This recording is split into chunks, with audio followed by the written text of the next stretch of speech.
ओम शांति। ओम शांति। ओम शांति। 12/3/24 प्रातः मुरली। ओम शांति। बाप दादा मधुबन। मीठे बच्चे, डेड साइलेंस में जाने का अभ्यास करो। बुद्धि बाप की तरफ रहे तो बाप भी तुम्हें अशरीरी बनने के लिए सकाश देंगे।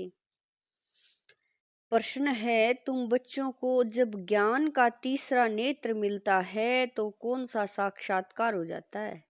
उत्तर है, सतयुग आदि से लेकर कलयुग अंत तक हम कैसे कैसे पार्ट बजाते हैं, यह सारा साक्षात्कार हो जाता है। तुम सारे विश्व को आदि से अंत तक जान जाते हो।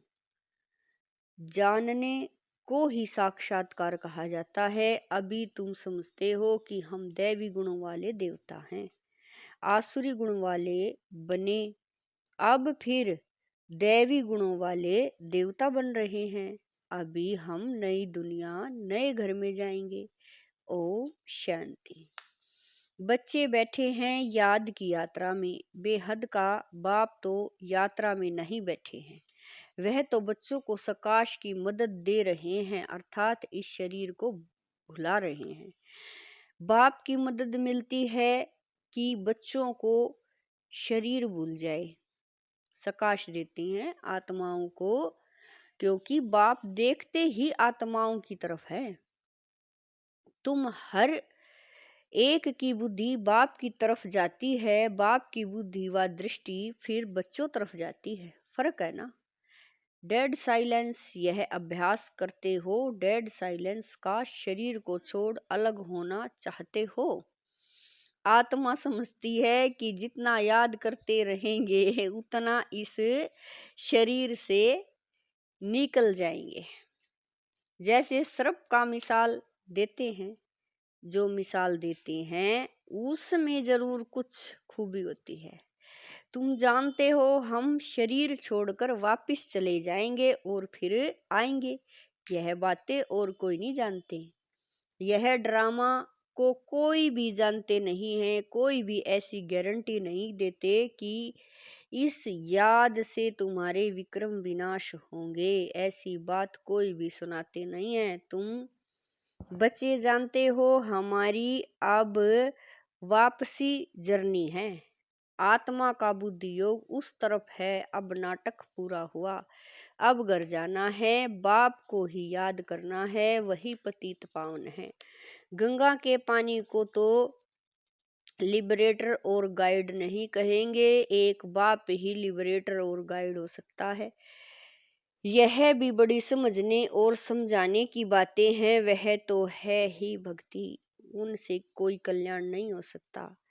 बच्चे जानते हैं पानी तो स्नान के लिए है, पानी कभी पावन नहीं बना सकता। ऐसे भी नहीं भावना का बाड़ा मिल सकता है। भक्ति मार्ग में उनका महत्व रख दिया है। इन सब बातों को कहा जाता है अंधश्रद्धा। ऐसी श्रद्धा रखते रखते मनुष्यों को टाइटल मिल जाते हैं। अंधे की औलाद अंधे, भगवान वाच है ना। अंधे और सज्जे कौन है यह भी तुम जानते हो। अभी सारे सृष्टि के आदि मध्य अंत को बाप द्वारा जाना है। तुम बाप को जान गए हो, इसलिए सृष्टि के आदि मध्य अंत और ड्यूरेशन को भी जान गए हो। एक एक बात पर विचार सागर मंथन कर अपना आप ही फैसला करना होता है। भक्ति और ज्ञान का कॉन्ट्रास्ट है। ज्ञान बिल्कुल ही न्यारी चीज है, यह नॉलेज नामी ग्रामी है। राजयोग की पढ़ाई है ना। बच्चों को यह भी मालूम पड़ा है देवताएं संपूर्ण निर्विकारी थे। रचता बाप ही बैठ अपना परिचय भी देते हैं, वह है परम आत्मा। परम आत्मा को ही परमात्मा कहते हैं। अंग्रेजी में सुप्रीम सोल कहा जाता है। सोल अर्थात आत्मा। बाप की आत्मा कोई बड़ी नहीं होती है। बाप की आत्मा भी ऐसी ही है जैसे तुम बच्चों की है। ऐसे नहीं बच्चे छोटे बाप बड़ा है, नहीं। वह सुप्रीम नॉलेजफुल बाप बहुत प्यार से बच्चों को समझाते रहते हैं। पार्ट बजाने वाली आत्मा है, जरूर शरीर धारण कर पार्ट बजाएंगी। आत्मा के रहने का स्थान शांति धाम है। बच्चे जानते हैं आत्माएं ब्रह्म तत्व में रहती हैं। जैसे हिंदुस्तानी में रहने वाले अपने को हिंदू कह देते हैं, वैसे ही ब्रह्मांड में रहने वाले फिर ब्रह्मा को ईश्वर समझ बैठे हैं। ड्रामा में गिरने का उपाय भी नुदा हुआ है, वापिस तो जा ही नहीं सकते, भले कोई कितनी भी मेहनत करे। नाटक जब पूरा होता है तो सभी एक्टर्स आकर इकट्ठे होते हैं, क्रिएटर मुख्य एक्टर भी खड़े हो जाते हैं। बच्चे जानते हैं अब यह नाटक पूरा होता है, यह बातें कोई भी साधु संत आदि जान नहीं सकते। आत्मा की यह नॉलेज कोई को नहीं है। परमात्मा बाप यहाँ एक बार आते हैं और सबको तो यहाँ पार्ट बजाना ही है। वृद्धि होती रहती है ना, आत्माएं सब कहाँ से आई हैं। अगर कोई वापिस जाता हो फिर तो वह रस्म पड़ जाए, एक आए दूसरा जाए, फिर उसमें पुनर्जन्म कहा नहीं जाए। पुनर्जन्म तो शुरू से ही चला आता है। पहले नंबर में है यह लक्ष्मी नारायण बाप ने समझाया है। पुनर्जन्म लेते लेते पिछाड़ी में जब आ जाते हैं तो फिर पहले नंबर में जाना पड़ता है। इसमें संशय की बात तो हो नहीं सकती। आत्माओं का बाप खुद आकर समझाते हैं। क्या समझाते हैं? अपना भी परिचय देते हैं। आगे पता था क्या कि परम आत्मा क्या चीज है? शिव। सिर्फ शिव के मंदिर में जाते थे। यहाँ तो ढेर के ढेर मंदिर हैं। सतयुग में मंदिर पूजा आदि होती ही नहीं। वहाँ तुम पूज्य देवी देवता बनते हो, फिर आधा कल्प के बाद पुजारी बनते हो, तो उनको फिर देवी देवता नहीं कहेंगे। फिर बाप आकर पूज्य बनाते हैं। और कोई देश में यह गायन नहीं है। राम राज्य रावण राज्य अभी तुम समझ गए हो। राम राज्य का डायरेक्शन कितना है, सिद्ध करना चाहिए। यह नाटक है, इनको समझना है। ऊंचे ते ऊंच बाप है, यह भी नॉलेज है। हम उनके द्वारा ऊंचे ते ऊंच बनते हैं, ऊंचे ते ऊंच पद मिलता है। बाप हमको पढ़ाते हैं, दैवी गुण भी धारण करने हैं।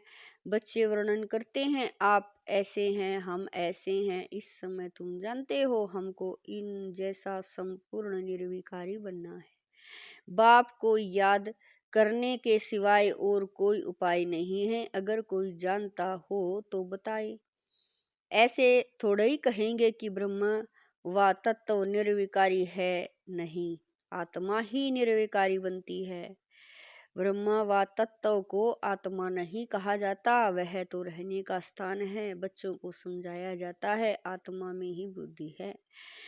वह जब सतो प्रधान बन जाती है तो बेसमझ बन जाती है। समझदार और बेसमझ है ना।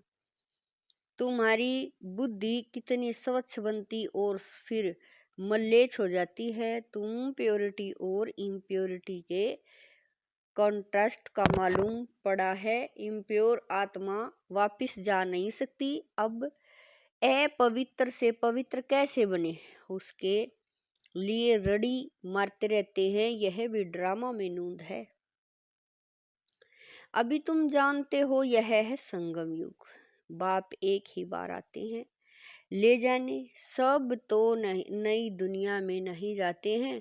जिनका पार्ट नहीं वह शांति धाम में रहते हैं, इसीलिए चित्रों में भी दिखाया है। बाकी और जो भी चित्र आदि है वह है भक्ति मार्ग के, यह है ज्ञान मार्ग के, जिससे समझाया जाता है सृष्टि का चक्र कैसे फिरता है, हम कैसे नीचे उतरते हैं। 14 कला से 12 कला होती है। अभी फिर कोई कला नहीं रहती है। नंबरवार तो है ना, एक्टर भी नंबरवार होते हैं। कोई का पगार 1000 1500 का, कोई 100।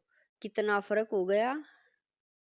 पढ़ाई में भी कितना रात दिन का फर्क है। उस स्कूल में तो कोई ना पास होता है तो फिर से पढ़ना पड़ता है। यहाँ तो फिर पढ़ने की बात ही नहीं। पद कम हो पड़ता है, फिर कभी पढ़ाई होगी ही नहीं। एक बार की पढ़ाई होती है, बाप भी एक बार आते हैं, बच्चे भी जानते हैं पहले पहले एक ही राजधानी थी।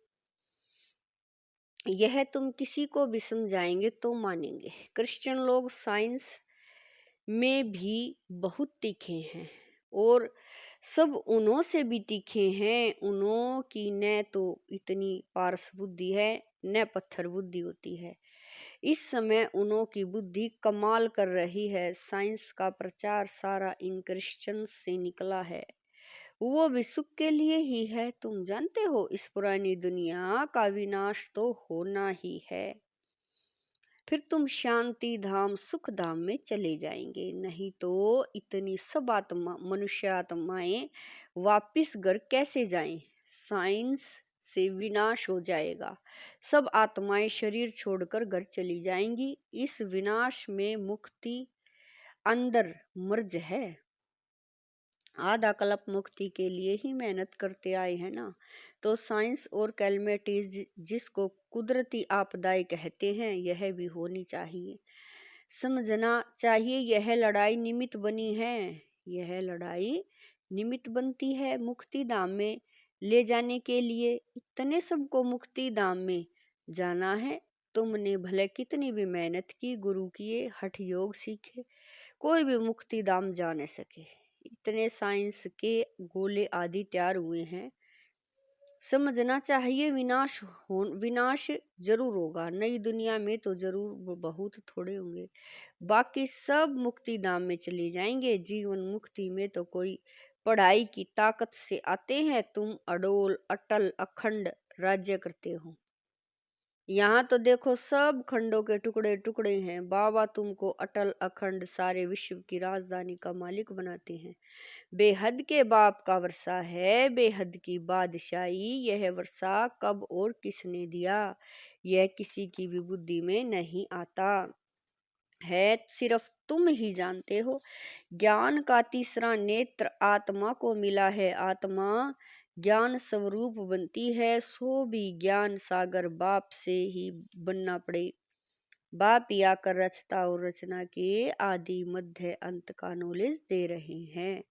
है भी एक सेकंड की बात, सेकंड में जीवन मुक्ति, बाकी सबको मुक्ति मिलती है। यह भी ड्रामा बना हुआ है। रावण के बंधन से सब मुक्त हो जाते हैं। वो लोग विश्व में शांति के लिए कितनी मेहनत करते हैं, यह सिर्फ तुम बच्चे ही जानते हो कि विश्व में और ब्रह्मांड में शांति कब होती है। ब्रह्मांड में शांति कहा जाता है, फिर विश्व में शांति और सुख दोनों रहते हैं। विश्व अलग है और ब्रह्मांड अलग है। चांद सितारों से परे ब्रह्मांड, वहाँ यह कुछ नहीं होता। उनको कहा ही जाता है साइलेंस वर्ल्ड।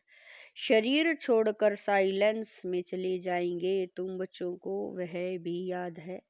तुम इस समय वहां जाने की तैयारी कर रहे हो और कोई भी जानते नहीं, तुमको तैयारी कराई जाती है। बाकी यह लड़ाई तो कल्याणकारी है। सब का हिसाब किताब चुकतू होना है, सब पवित्र बन जाएंगे। योग अग्नि है ना, अग्नि से हर चीज पवित्र होती है। जैसे बाप ड्रामा के आदि मध्य अंत को जानते हैं, वैसे तुम एक्टर्स को भी ड्रामा के आदि मध्य अंत को जानना है। जानने को ही साक्षात्कार कहा जाता है। अभी तुम्हारा ज्ञान का तीसरा नेत्र खुला है। बरोबर हम सारे विश्व को सतयुग आदि से कलयुग अंत तक पूरा जान चुके हैं। दूसरा कोई भी मनुष्य मात्र नहीं जानते। तुम समझते हो हम जो देवी गुणों वाले थे वही फिर आसुरी गुणों वाले बनते हैं, फिर बाप आकर दैवी गुणों वाला बनाते हैं। बाप आते ही हैं पतितों को पावन बनाने। दुनिया में और कोई यह पता नहीं है कि यह देवी देवता घराने वाले ही पूरे 84 जन्म लेते हैं। पावन भी तो पतित भी बनते हैं, यह किसकी बुद्धि में नहीं है। अभी तुम समझते हो यह जो जड़ चित्र है एक्यूरेट फोटो तो उन्हों का निकल न सके। वह तो नेचुरल गोरे हैं, प्योर प्रकृति से शरीर भी प्योर बनते हैं, यहाँ तो इम्प्योर है। यह रंग बिरंगी दुनिया सतयुग में नहीं होगी। श्री कृष्ण को कहा जाता है श्याम सुंदर, सतयुग में है सुंदर, कलयुग में है श्याम।